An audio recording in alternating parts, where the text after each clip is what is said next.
manifestou o poder do seu braço e dispersou os soberbos.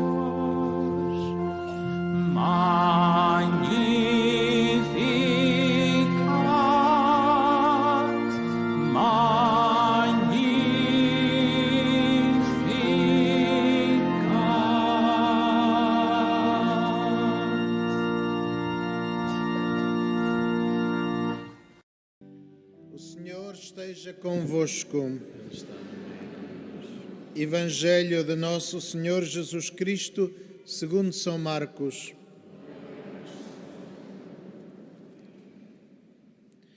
Naquele tempo, Jesus e os seus discípulos chegaram ao outro lado do mar, à região dos Gerazenos.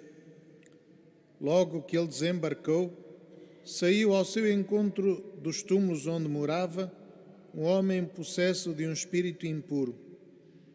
Já ninguém conseguia prendê-lo, nem sequer concorrentes, pois estivera preso muitas vezes com grilhões e cadeias, e ele despedaçava os grilhões e quebrava as cadeias. Ninguém era capaz de dominá-lo. Andava sempre de dia e de noite entre os túmulos e pelos montes a gritar e a ferir-se com pedras. Ao ver Jesus de longe, correu a prostrar-se diante dele e disse, clamando em alta voz: "Que tens a ver comigo, Jesus, Filho de Deus Altíssimo? Conjuro-te por Deus que não me atormentes." Porque Jesus dizia: "Espírito impuro, sai desse homem." E perguntou-lhe: "Qual é o teu nome?" Ele respondeu: "O meu nome é Legião, porque somos muitos." E suplicava instantemente que não os expulsasse daquela região. Ora, ali junto do monte, andava a pastar uma grande vara de porcos. Os espíritos impuros pediram a Jesus: "Manda-nos para os porcos e entraremos neles." Jesus consentiu. Então os espíritos impuros saíram do homem e entraram nos porcos. A vara, que era cerca de 2000, lançou-se ao mar, do precipício abaixo, e os porcos afogaram-se.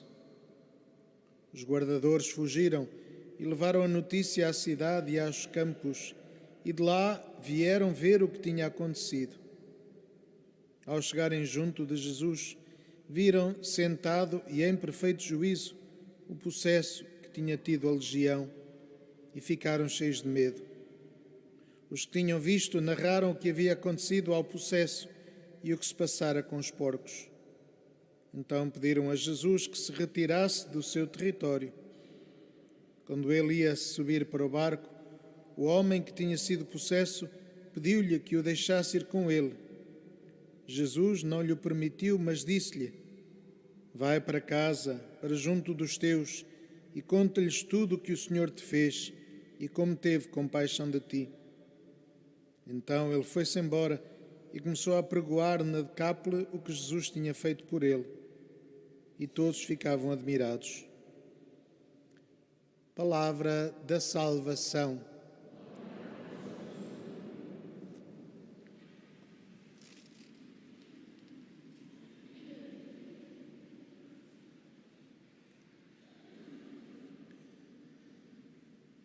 Caríssimos irmãos, a primeira leitura fala-nos das maravilhas que Deus fazia junto do seu povo e que muitas vezes não eram, digamos assim, reconhecidas, não eram engrandecidas, mas, no entanto, eram a promessa da salvação que veio por o Messias. E é em Jesus Cristo que tudo ganha sentido, que toda a revelação de Deus ganha perspectiva, porque Deus criou o seu povo para preparar a vinda do Messias, e Jesus, de facto, é o Messias, como nos conta o acontecimento que o Evangelho de hoje nos relata. Jesus vem para salvar o homem. E aqui temos um caso claro da salvação, de aquela pessoa que estava aprisionada pelo pecado, pelos espíritos impuros, de facto ter encontrado a sua dignidade, ter encontrado a sua vocação, ter encontrado a sua verdadeira condição de filho de Deus. Quando chegam os vizinhos, encontram este homem no seu perfeito juízo, sentado, tranquilo. Foi Deus que lhe permitiu encontrar essa vida nova, que lhe permitiu de facto reencontrar a sua condição humana, abandonando esta prisão dos espíritos. Os espíritos impuros são usados sempre na revelação, na Bíblia, sobretudo no Novo Testamento, para significar o domínio do mal, o domínio do pecado. Por facto, se nós somos criados à imagem e semelhança de Deus, quando pecamos, estamos a negar a nossa ontologia, o nosso ser, estamos a negar a nossa condição, estamos a desumanizar-nos. É por isso também que os pastorinhos, quando viram o inferno, viram as almas monstruosas porque deformadas pelo pecado. De facto, o pecado, o mal,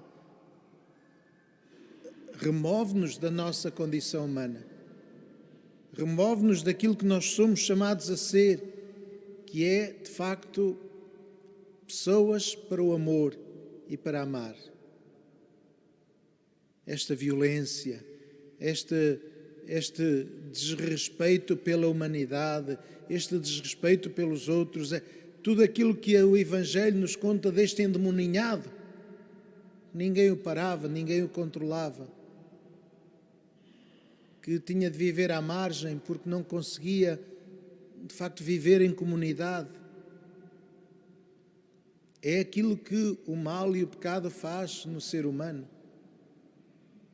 Remove-o da sua comunidade, remove-o da comunhão com os outros, deforma-o, torna-o de facto estranho e não real, ou não de acordo com o projeto inicial de Deus.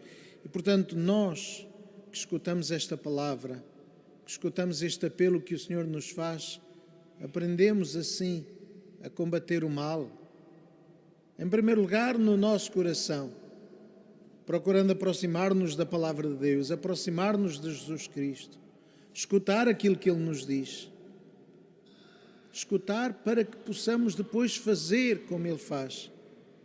Este homem queria seguir Jesus, mas Jesus diz-lhe: a tua vocação é regressares à tua família, regressares ao teu mundo e aí contares o que te aconteceu, seres testemunha do que te aconteceu. E é isto que nós fazemos quando nos encontramos com Cristo. É isto que nós fazemos quando nos aproximamos da Eucaristia, quando escutamos a palavra de Deus. É para que possamos testemunhar as maravilhas que Deus faz na humanidade, mas Deus faz sobretudo em nós. Porque nós não podemos testemunhar algo que não experimentamos. Não podemos anunciar uma realidade que a nós nos é desconhecida.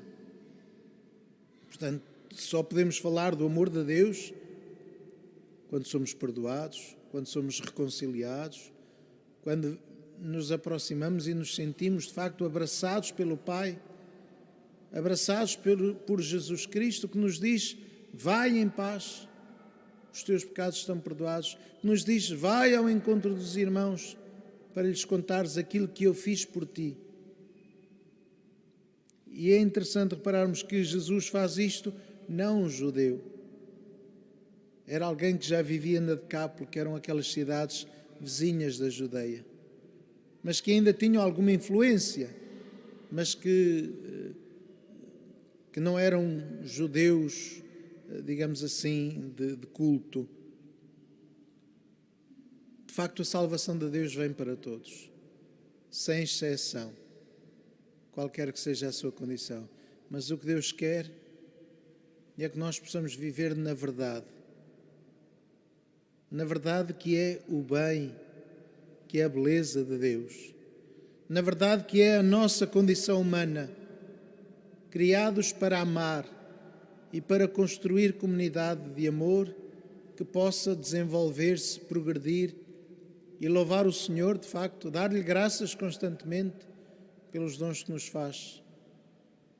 Esta experiência que queremos fazer, que procuramos fazer em cada dia, na oração, na meditação, nos sacramentos, este encontro pessoal com Cristo, não seja apenas conceitos intelectuais, mas seja tomar, de facto, este contacto com a experiência de Deus, com a experiência de uma vida cristã, que muitas vezes é uma vida que não é assim extraordinária, que não é fácil, que não é gloriosa, que não é triunfal, mas que é uma vida que se realiza e que se concretiza nas pequeninas coisas de cada dia, nas pequenas tarefas, nas pequeninas responsabilidades, nos pequeninos encontros com as pessoas com quem vivemos e nos relacionamos.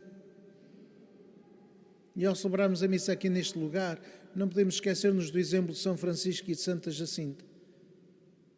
Viveram assim, de facto, dando testemunho das graças de Deus na sua vida pequenina, humilde, corriqueira, diríamos. Mas viveram uma vida extraordinária. Viveram um testemunho, de facto, imenso do amor de Deus. Que com a intercessão dos santos pastorinhos possamos também nós abrir o nosso coração à graça de Deus, converter-nos para que também possamos testemunhar o amor de Deus em nós, a bondade e a beleza da sua vida.